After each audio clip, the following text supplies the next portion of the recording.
High রে কাম রে, কাম করতে করতে জীবন শেষ হয়ে গেল। এই গাছ আনলাম কাইটা, এখন কাইটা করে দিলাম। কাম কি আর করুন যাবো এখন বাড়ি দিব। যাই গা, গরু বাছুর পারলে একটু কষ্ট করা লাগবো। গাছটি কাটলে গরু কটা খাবার জন্য গরু বেড়ে আরাম লাগতেছে।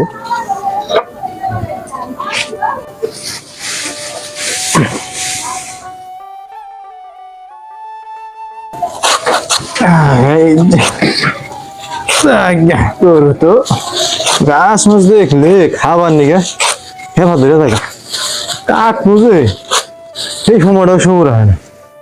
গরু বাছুর ওই যা আজকে দিলাম গাছ না গরু তরতাজা ঘাস আইয়া হেরা গরু আজকে আর মন বইরা খাবো আজকে। আসলে পরিশ্রম ছাড়া তো কোনো কাম নাই জগতে। যে কোনো কামই করো না কেন কষ্ট হয়।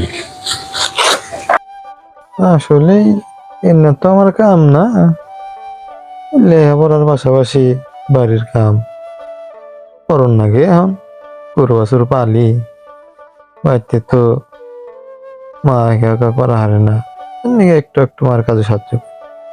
ঘাস কাটা শেষ,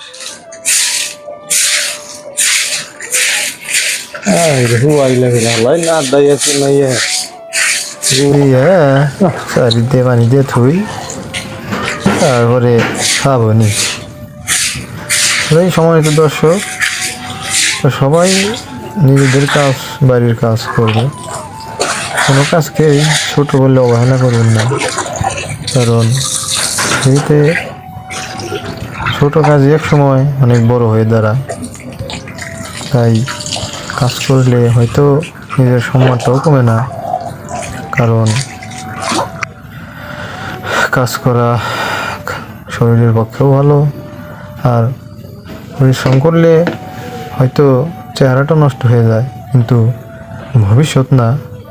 আর পরিশ্রমের কারণে যে ঘাম ঝরে, সেই ঘামের লোনা পানিতেই জন্ম নেয় সফলতার বীজ। তাই সবাই নিজেদের কাজগুলো করবেন। যাই হোক, সরিষার সেই দিয়া বান্ধাইয়া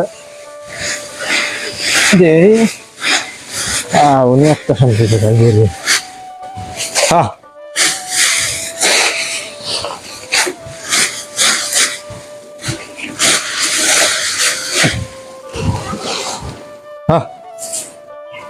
হ্যাঁ চালু করে দিলাম, গাছ দিয়ে পানি মানি দিয়ে